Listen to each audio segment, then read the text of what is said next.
Welcome to yet another episode of Band Stripped. Now, every week you've been watching us feature and showcase South African musicians with incredible talent. But tonight's guest, very, very special. His name is Roan Ash, and he's slowly becoming an international superstar.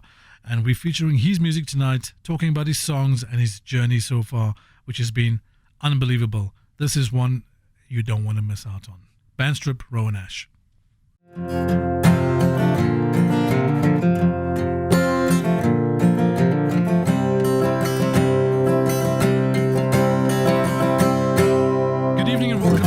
SA Music Box. This is the Band Strip feature. It's the middle of September, which means spring is well on its way. And what better way to start than by having a really talented musician in studio? And we've got a treat for you tonight. We have Roan Ash, who, as you know, has been played probably 5 times a day on the station. We love his music, and we know you love his music. So our Band Stripped interview is with Roan. Roan, welcome to the Band Stripped studio. It's so great to be here. Thank you so much for having me. Like a man. And listen, you look quite pumped up for tonight. I feel quite pumped up. It's going to be awesome. I remember our audience is going to see this, so they're going to see how pumped up we actually are. Now, Roan, your career over the last couple of years has been really interesting and for me quite remarkable to watch. You suddenly exploded in the States in a way that people started to recognize your music in the States. How did that come about? Well, one of my songs, If I Ever Saw Heaven, it got playlisted on the A-list country playlist in the States, and that just opened so many doors. So we got invited over in Feb, beginning of this year, and I went over and I got to meet so many cool people, and and then afterwards we got invited to play at the CMA Festival as well. So the response from the States side it's been fantastic. Now for the audience at home, I mean, many of them don't know what the CMA Festival is. Give us an idea of what the scale of that festival was and what was it like for you to play there? Oh, it's massive. It's probably one of the biggest country music festivals in the globe. And we got to see so many incredible artists. We saw Sheryl Crow and Darius Rucker, like a whole bunch of... Was Keith Urban there? He was there, yes. I'm a big fan of Keith Urban. So am I. I think he's amazing. Yeah, he is amazing, yes. So, I mean, in terms of all of that, because, I mean, this is quite an interesting path for a career, and I notice it happening in the world of music more and more, right? And I can take my music as an example, but you probably have more people now who know you outside of South Africa than in South Africa. Is that correct? Yeah, it's great, but I must say the South African market has still been so supportive, and they've been such a massive part in my journey. And they should be. I'm really thankful. But I must say the response abroad has been absolutely brilliant as well. And how do you find, like in a very short space of time, things have changed quite massively for you? You are obviously getting a lot of attention, media attention, etc. How does that make you feel as a musician, and how do you cope with that now? I feel in a way it's just great to sing to an audience. I think I used to play like bars and all the small venues, and then 5 or 10 people rock up if you're lucky. So I know. So in my case, one person, and he's on his last black label, and I'm going, just one more song, you know. Yeah. So I understand. I really do have empathy with that, but I just have an awesome support base. I have a great group of friends, and I don't really think it changed too much when it comes to who I am. But in the industry, it just makes it a bit easier. It's like people just take you a bit more seriously. What are the tools that you're using currently to try and keep you grounded? Just a good support base. I've got a wife that's incredible, and she humbles me a lot. I think family does that, right? Yes, they do. And then I've got good friends as well. And I've always had this discussion with someone. Your music can never be bigger than your character. So I always strive to build my character, trying to really fill myself up, just my character as well as my music. I like your very intrinsic and introspective view on the person. It's very songwriter-like, right? Now, do you find that you use a lot of what you observe and what you feel that goes into your songs now? Oh, definitely. I think most of the inspiration comes from personal experience or, as you mentioned, observations. And a bunch of the songs that I wrote on the Traveler album was about people or friends friends, their personal journeys, Yeah, and then yeah. I would write a song about how I would think they feel. Yeah. So so that's a really cool way of looking. Yeah, I have a very similar writing style in that I write a lot on observation and very character-driven narratives, which I picked up in your music. Strong character-driven narratives. Now, your first song that you've decided to play for us is a track called Little Things. Yes. What is the story behind that song? Oh man, we were chatting about the whole Nashville thing and Yeah. and the career taking off. And this one afternoon, I was just sitting on the couch, and I was just thinking, I'm not really seeing my parents or my friends or my family. It's just touring you on the road a lot. And I just started thinking about the little things and what really matters. And it came down to friends and family. I see. Right, And right. it's just for myself. I just had to take like a breath and make some time to get to the things that's really important. Well, I think that's awesome because what you've done is actually put a timestamp on your grounding. So in 10 years' time, when you blow up in the States and everyone knows Roan Ash's name, every time you listen to that song, this song, Little Things, it's going to remind you of where you started and what was most important to you. Isn't that right? That's awesome. Well, thank you for sharing that with us. That's Roan Ash, and his next song is called Little Things, and he'll be playing with Darby in our Unplugged studio coming up next.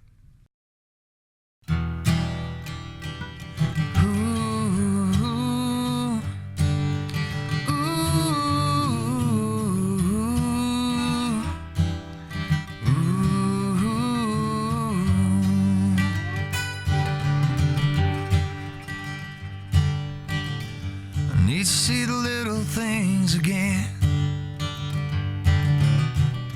Appreciate the handshake from a friend. Maybe I could live a little more and have a house with an open door that says welcome in. Where have you been? It's been so long since I've seen your face, my old friend.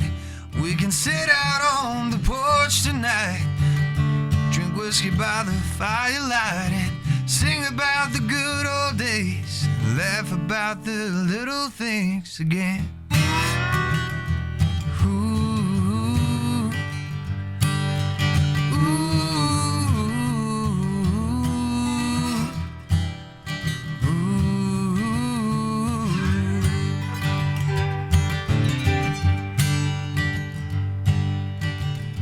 I think I need to slow things down again. Take a little walk and just breathe it in. Forgive myself honestly. Spend some time with my family and say welcome in. How have you been? I haven't seen that little man since he was 9 or 10. We can break down all the walls tonight, build new castles, sleep outside, and sing about the good old days and laugh about the little things again.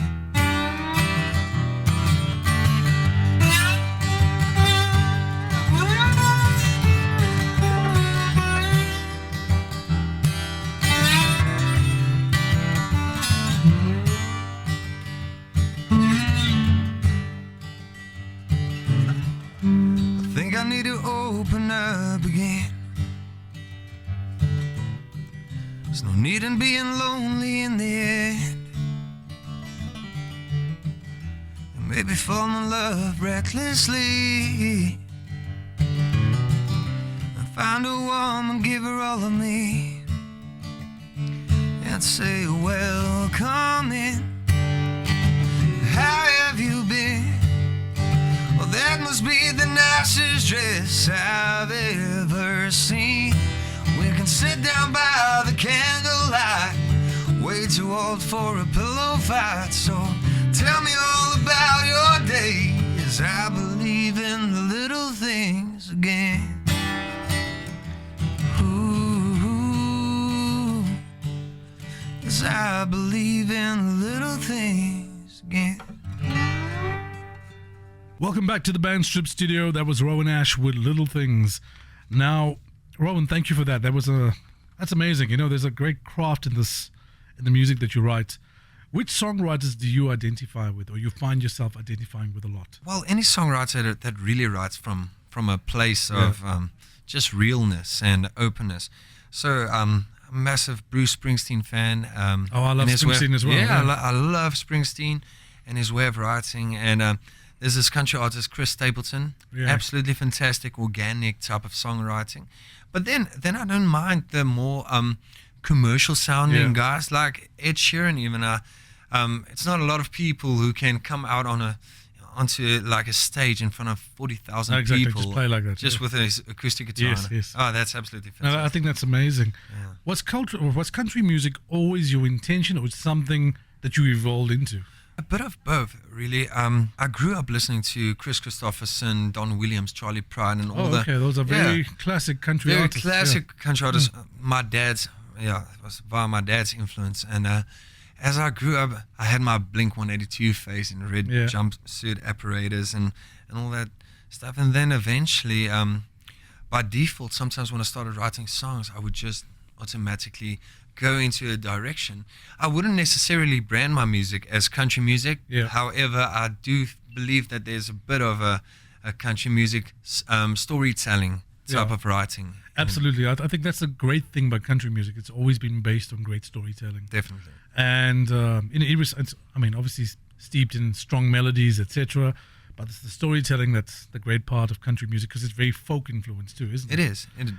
So what are the things you're currently listening to? What gets your attention that's out in the market now?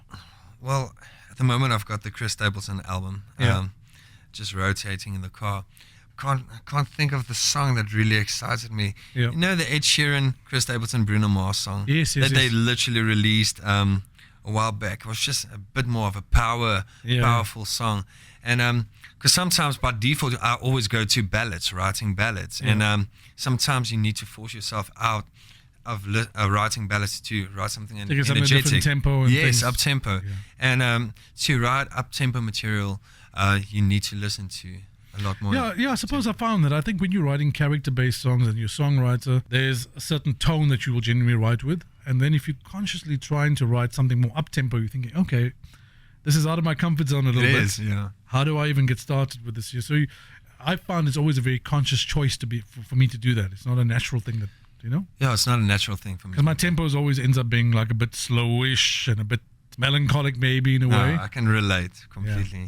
So, but it's important because it's filled with emotion, which is actually what your next song's about too. It's a song filled with emotion. And when I watched this video, I tell you that I think a lot of people out there can relate to it, because the track is called Whiskey to My Soul, correct? When did you write this? It was actually my first co-written song that I've ever done. I wrote it with Christoph Kotze, and I was like in a stage of my life where I had my own demons to face, and we just started chatting about like, am I just going to fall into the same thing and do the same thing over and over again and get the same result, or am I going to try something different? Demons are good for songwriters, man. It is. It really is. It is. And and so with the video as well, that was the person who shot the video, Jannis, and who acted in the video. That was his personal journey and his personal demon that he wanted to like.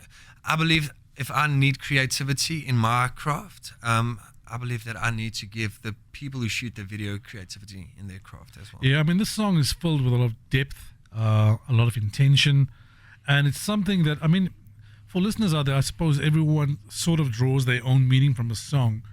But what is the type of message that you would want people, or you would hope that people would draw from Whiskey to My Soul?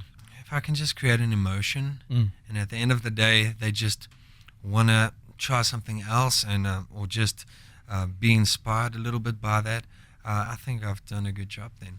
Fantastic. Well, this is a wonderfully written song, and it's a song that deserves all the success and all the airplay that it gets currently across the world, actually, and streams, etc. This is Roan Ash with his second track on our Bandstrip feature. It's his classic, Whiskey to My Soul.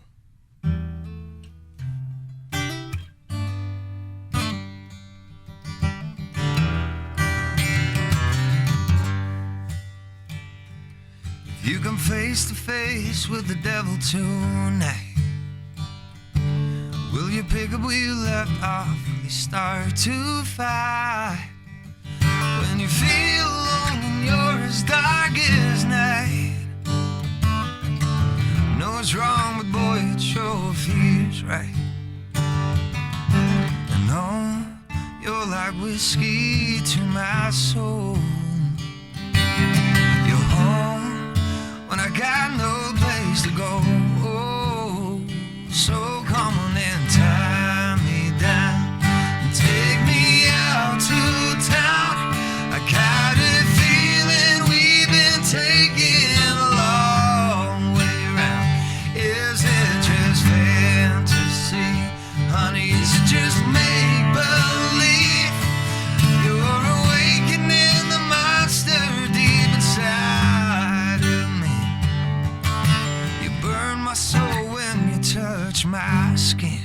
Oh, I might cause you pain if I let you in.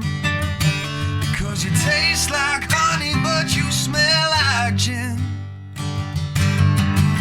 Forgive me, Father, for I have sinned. And oh, you're like whiskey to my soul.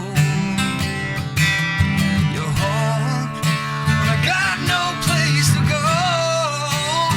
So come on and tie me down and take me out to town. I got a feeling we've been taking a long way round. Is it just fantasy? Honey, is it just make-believe? You're awakening the monster deep inside of me.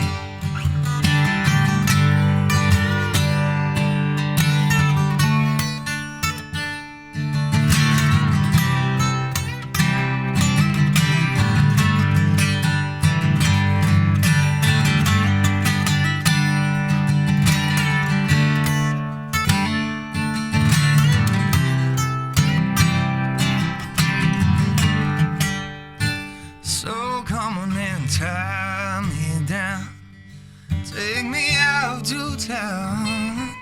Got a feeling we've been taking the long way round. Is it just fantasy? Honey, is it just make-believe? You're awakening the monster deep inside of me.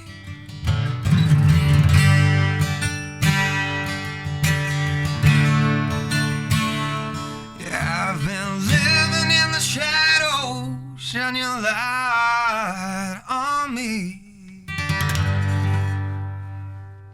Welcome back to Bandstrip. That was Roan Ash with Whiskey to My Soul. Now, I really love that song, and I love the unplugged version too, because it's such a well-written song. Rowan, something slightly outside of music, right? What's the story behind your moustache? The moustache. Oh, It's got a strong handlebar vibe building up there. well, I just couldn't grow like a beautiful beard like yourself. Fair, So fair point. this is literally the only thing that I can grow, and my wife she loves it. Oh, really? Yes, yeah. Oh, wow, that's fantastic, yeah. Yeah, so her dad and myself, we've got the hair thing going as well. Yeah. Yeah. So he's got this long hair, and Well, you're we're just very like battling out who's going to last the longest Yeah, and yeah. who's going to cut their hair first. Yeah. Well, I have the beard because it's the only place I can actually grow hair, so I don't have a choice. While you're traveling and touring at the moment, and I guess you're playing quite a bit all over SA at the moment, correct? Yes. Do you get time? Where do you find the time now to craft your new material or to write? When do you make space for that? When do you do it? You have to make space for that. At the end of the day, actually Ross and myself, we were just chatting outside, Yeah. and we said, I'd say the main thing to make or break an artist is content, is songs. Songs, it's literally the heart and soul of the artist. So it's such an important part of building your career. So you have to set time aside to sit down and just write. And in terms of your writing process, I'm assuming that somewhere in the back of your mind or in the front of your mind, you have a new album or new EP planned. Well, as I'm saying, we're just writing new material. We've been in studio and recording a couple of stuff. At the moment, we're releasing a single every now and then, but hopefully we'll have a new album out soon for you guys. Okay. And in terms of your writing, are you taking a different approach, or are you just trying to find the best songs that come out of you? I don't want to stray too far off from where we were with the first album. Because it works, right? Yes, and it's a big part of who I am. As I'm progressing, definitely the songs are going to progress as well and take a different path. Yeah. But I just want to stay true to what I do, and I just want to do it well and just do it often. Well, you do it very well at the moment. Thanks. Which is the stage, just looking back or looking forward a couple of years, let's say the next 5 years, which is the stage in the world or in South Africa which you would most want to play on? Well, I must say, on the 26th of October, myself and Joe Black, we're playing the Sun Arena in Pretoria. Ah, nice. It's a great venue, and too. that's such a fantastic... Your first time at that venue? No, second time, actually. Right. And you love the first time, obviously. Yes, but this one is as Joe Black and myself. Yeah. It's we were used to play in a cover band for 4 or 5 years. Wow. Joe Black with his beard. Yeah. And myself. And so this is going to be a first one, just the two of us. So you've had a long journey Yes. to get to the point where you are now. So I can see that just from meeting you and having a chat to you, even before the show, that you have a very deep sense of appreciation of where you are right now. Oh, definitely. Which I love, by the way. I think it's a beautiful characteristic for any artist, or even just for a human being, not for an artist. And in that side, I mean, I'm saying that, but I'm sure you admire a few artists out there. Who are the artists, South African artists particularly, who you'd most want to play with? Oh, yes. Collab or play with on stage? In my bio, I've always wanted to work with Johnny Clegg, which was tragic, in terms of tragic. time, yeah. There's so many incredible artists now, Jeremy Loops and Matthew Mole, and even my guitar player David Jager is a great songwriter. He's got a great personality. Oh, beautiful, yes. And Christoph Kotzer, the list just goes on. Dan Petlansky, I just completely love. Yeah, there's an unbelievable talent. Oh yes, oh yeah. So plenty of artists I would like to work with still. It was actually, I wish I could just name only one, but I can't. Yeah, I know. It's always a very tough one. My objective for my next album, I just said, my next album should be just all collaborations. I just want to work with other artists. Because I think when you work with other artists, it does challenge you as a musician. Oh, definitely. Yeah. It challenges you as a writer. And you get a chance to find another dimension of yourself, which you either did or didn't know was there. So I think it's an interesting thing as a creative person. Definitely. I used to find, as soon as I started playing with people, with different artists, was the stage in my life where there was the most growth. Yeah, because you learn from someone else, and they perceive things differently, and they observe you in a different way. So sometimes you can tell a story from someone else's perspective, which applies to you, which is completely new. Absolutely. Yeah. Which brings us to our third and final track, which is your big hit here on Hot 91.9. It's called If I Ever Saw Heaven. Now, this, I listened to the song a lot over the last couple of months, and I must say that I actually cannot get enough of the song. And I'm very curious to know what you wrote the song about. So, Van, I sat down on the couch. My, at that time, girlfriend, Zonica, she was making food in the kitchen. I was just noodling on the guitar, and I know, and sometimes you just get something that just pops out of nowhere. So it's one of these songs where it took you like 15, 20 minutes to write. It just came out? Well, the first verse, that was basically what it was about. It was actually like a type of a playful romantic. Like, you're the kind of trouble I can get into, because it was like at the beginning stages of our... Yeah. That's a nice line. Yeah. For the audience out there, if you want a pickup line, that's the one you use. Yeah, so... and the song just progressed and it started getting its own identity. So we went studio, and the whole album, the Whiskey to My Soul EP, was basically finished. And If I Ever Saw Heaven wasn't even written. So it was the last edition, the late edition to it. Last edition that we added to the Whiskey to My Soul EP. Yeah. And Christoph Kotzer and myself, we just wrote the chorus, and we worked on the second verse, and the song just came out. And the producer, Danny Smoke, he just did an incredible job, and ended up being the first song that we released. Looking back at your music now, when you listen to it, are you proud of what you've done so far? definitely I am. You should be. I think the biggest battle was just, that getting that balance between the artist, the creative soul, and the commercial. Yes. Yes. And I really believe that I love the music that I make. I really love it. And I'm thankful when people see the vision that we had with the album. And appreciate it. Well, it's getting a lot of attention, as I said, not just in South Africa, but all over the world. And, for people who haven't heard the song yet or haven't downloaded it yet, you have to go check it out. This is Roan Ash with his third and final song on Bandstrip. It's called If I Ever Saw Heaven.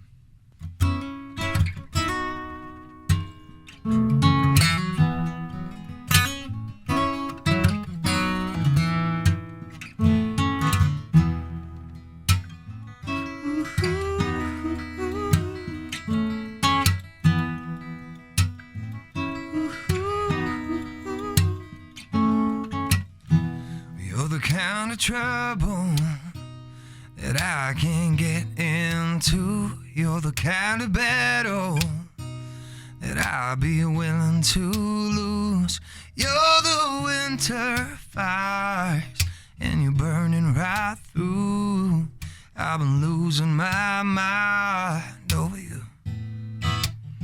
Well, you're the kind of weakness hiding under my skin like holy water that I can get baptized in, like a church choir singing how amazing the grace.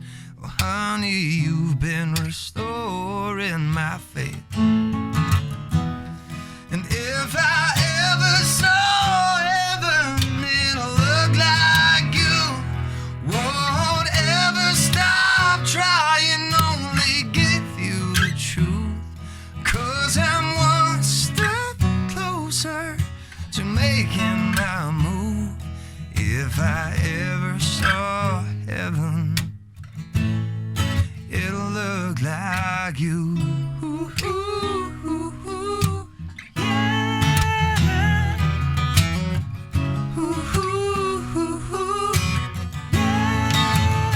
Well, you're the kind of story that I am burning to tell, the kind of treasure that you pray for it, wishing well and singing hallelujah.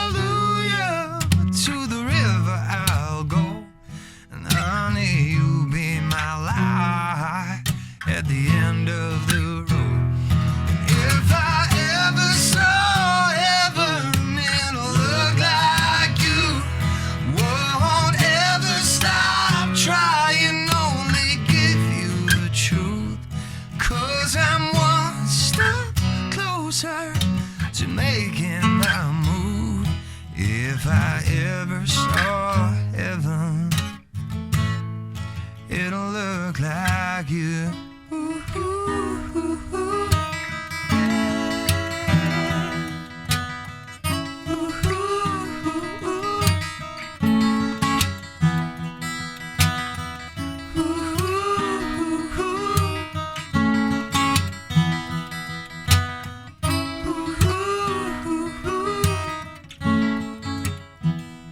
And if I ever saw heaven, it'll look like you. Won't ever stop trying, only give you the truth. 'Cause I'm one step closer to making my move. If I ever saw heaven, it'll look like you.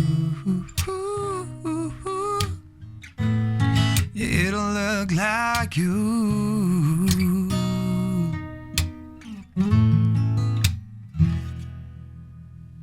Welcome back to the Bandstrip Studio. That was If I Ever Saw Heaven with Roan Ash and Darby on guitars. Listen, that's a great song. Now, for everyone who's watching this featurette or listening to this featurette, where can people find your music? Well, they can visit any of my pages, Roan_Ash, ROAN_ASH. But you can find the music on all social media Spotify, platforms. Apple, Deezer, Google. yes, The works. the works. available on all those The platforms. thing is, I always talk about this because it's so important. You know, people always, sometimes on radio can listen to music, but I keep pushing the fact that people have to activate music. That you've got to go and support artists on their social media platforms and on downloads of streams, etc. Because all of those things matter. It's about perception. Definitely. And you know, you've done very well so far, and I think you've been helped by the discovery of your songs internationally. And I can see that I saw 2 videos of yours on YouTube, and they have like 2 million views each, which is unbelievable. And if you're at home out there, you work out any South African artist who has 2 million views on a video. Roan Ash does, and he's sitting here right now. Thanks so And I much. think that's exceptional, and I think you deserve it. And Rowan, wish we all the best for whatever's coming, and we look forward to seeing you again soon on Bandstrip. Savan, you've been absolutely fantastic. Thank you so much for having me, man. Lekker. Great to get to know you. Cheers. Hot 91.9. Playing the best old school and R&B.